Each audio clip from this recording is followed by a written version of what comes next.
Assalamualaikum warahmatullahi wabarakatuh. Nama saya Nur Basyariah.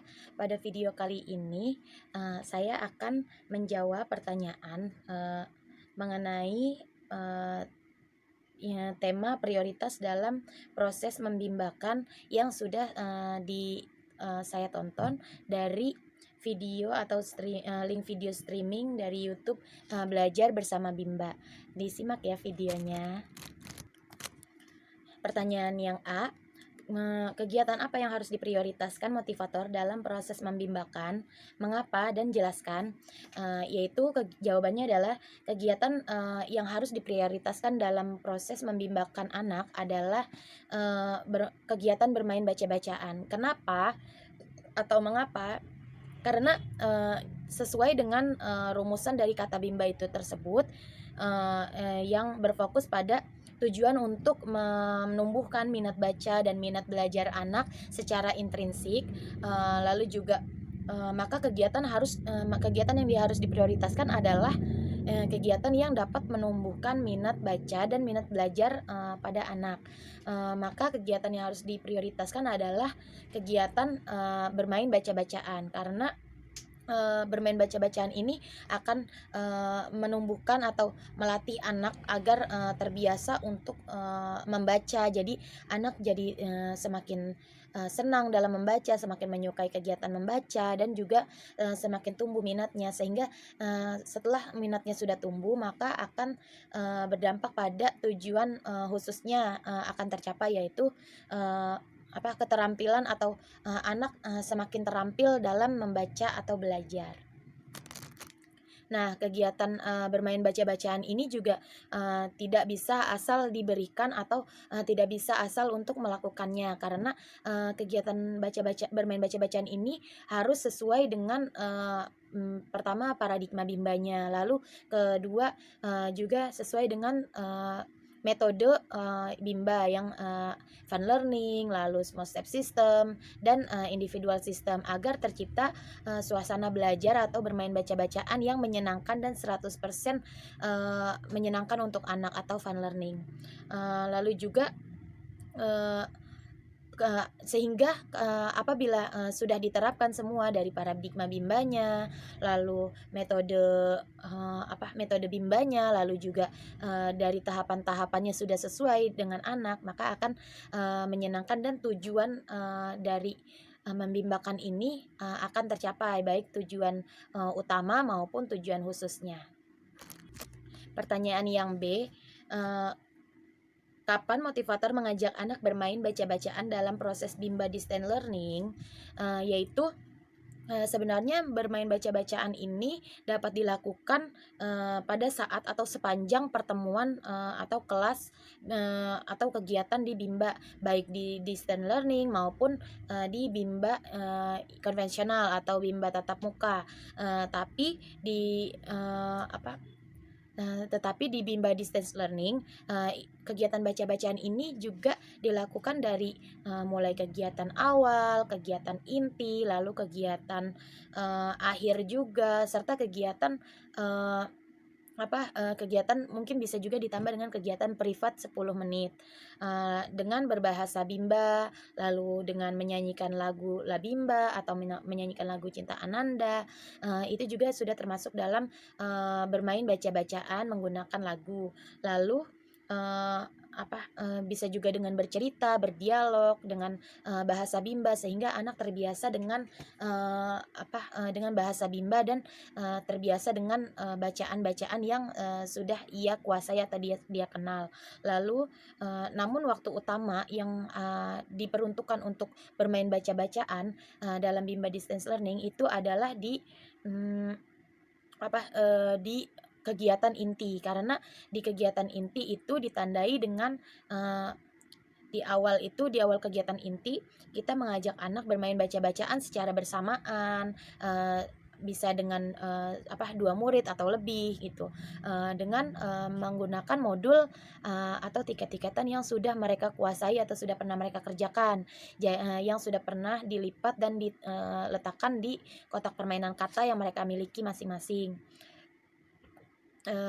Sehingga mereka juga sudah menguasai kata tersebut, sehingga mereka senang dalam mengulang, kegiatan baca-bacaannya, mengulang kata yang mereka pernah, eee, lakukan, pernah kerjakan, pernah kenali. Lalu juga, walaupun, keadaannya mungkin atau kondisinya mungkin agak sedikit berisik, tapi, itulah, keseruannya. Lalu, biarkan anak itu kita sebagai motivator membiarkan anak untuk, eee, senang dulu nih, terus antusias, semangat. Kita juga bisa mengevaluasi sisi afeksinya anak, apakah anak sudah senang bermain baca-bacaan, sudah semangat, suaranya terdengar dengan jelas atau tidak. Lalu kemudian di tengah penerapan teori bandul juga, kita harus menerapkan, bermain baca-bacaan. Jadi setelah, di awal kegiatan inti tadi, kita kita, alihkan dulu jika anak memang sudah agak terlihat bosan, alihkan dulu kegiatan selingan, yaitu, bisa menulis atau, bermain hitung-hitungan atau, mewarnai. Lalu, kita, kembalikan lagi, itu tidak lama ya, kegiatan selingannya, lalu kita kembalikan lagi ke kegiatan baca-bacaan, sehingga, anak sudah mulai fokus lagi untuk melakukan baca-bacaan. Nah, bobot dari kegiatan bermain baca-bacaan ini, bisa dibilang harus diperbanyak karena memang fokus dari Bimba adalah menumbuhkan minat baca dan belajar anak. Jadi, agar, kegiatan yang kita lakukan itu, selain maksimal juga optimal, maka, kegiatan baca-bacaan harus lebih diprioritaskan, sekitar, kurang lebih 70% dibandingkan kegiatan selingan lainnya. Yang ketiga, sudahkah Anda menerapkan kegiatan bermain baca-bacaan dalam proses Bimba DL? Lalu berikan contohnya.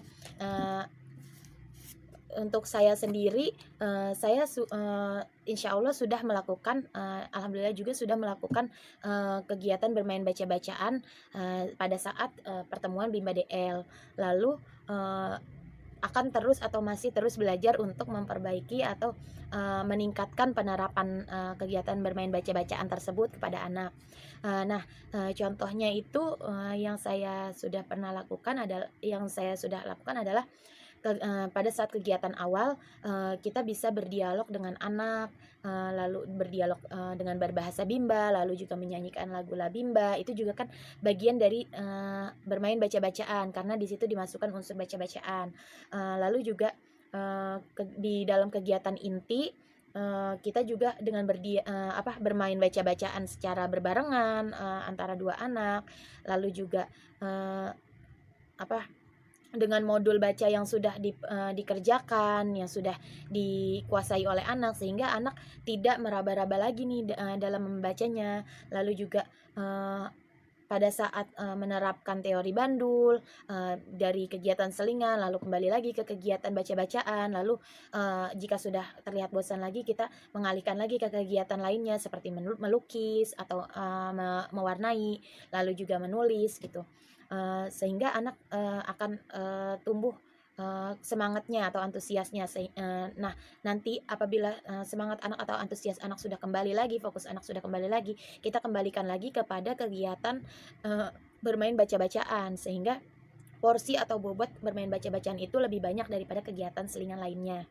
Nah, bisa juga dengan kita, bermain dikte kata atau dikte huruf, lalu juga, di kegiatan akhir kita bisa mereview kembali, apa saja yang sudah dipelajari selama kegiatan inti tadi, kita bisa menanyakan kembali yang sudah dilakukan. Misalnya, "Oh Kakak, tadi kita, sudah nyebutin apa ya Kak?" "Oh iya, kita sudah menyebutkan kata mama ya Kak." "Iya, coba kalau mama hurufnya apa aja ya Kak?"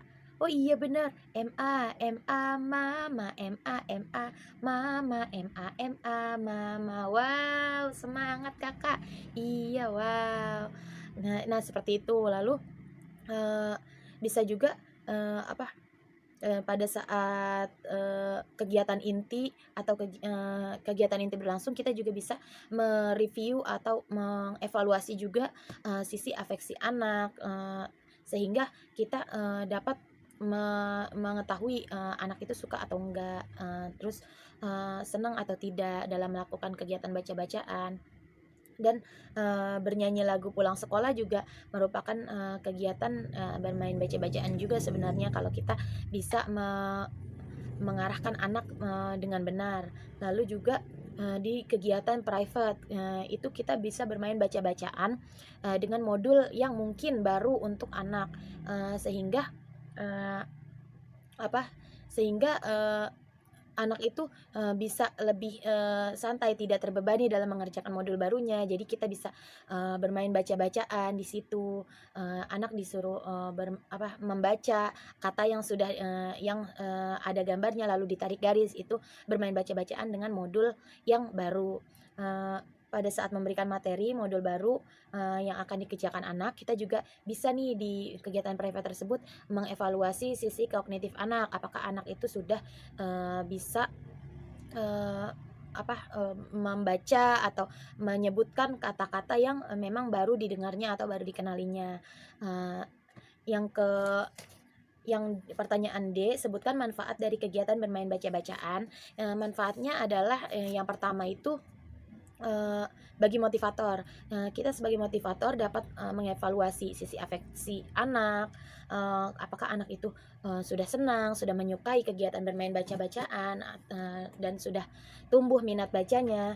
Lalu juga mengevaluasi, cara baca anak, apakah sudah sesuai dengan, kaidah-kaidah atau, konsep, membaca yang benar, seperti itu. Eee atau apakah sudah sesuai dengan tahapan, anak sehingga, tercipta small step system.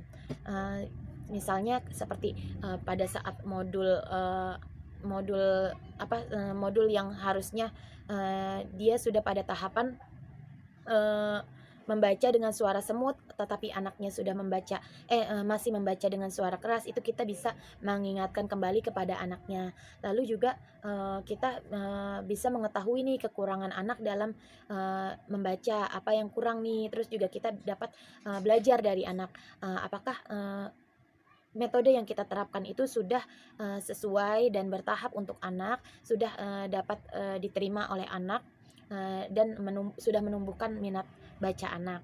Lalu dari sisi orang tua, manfaatnya adalah orang tua akan semakin yakin dalam membimbangkan anak, di, Bimba karena, orang tua akan tahu nih, di Bimba DL ini, kan orang tua menemani anaknya. Orang tua jadi tahu bagaimana proses, motivator membimbakan anak, lalu juga, prosesnya menyenangkan atau tidak, lalu juga, eee, apa, secara tidak langsung, orang tua jadi, eee, tahu gitu, karena motivator secara tidak langsung mencontohkan, cara atau metode membimbakan anak, yang benar, sehingga nantinya orang tua diharapkan bisa melakukan, atau membimbing minat baca anak di rumah, secara mandiri juga, tanpa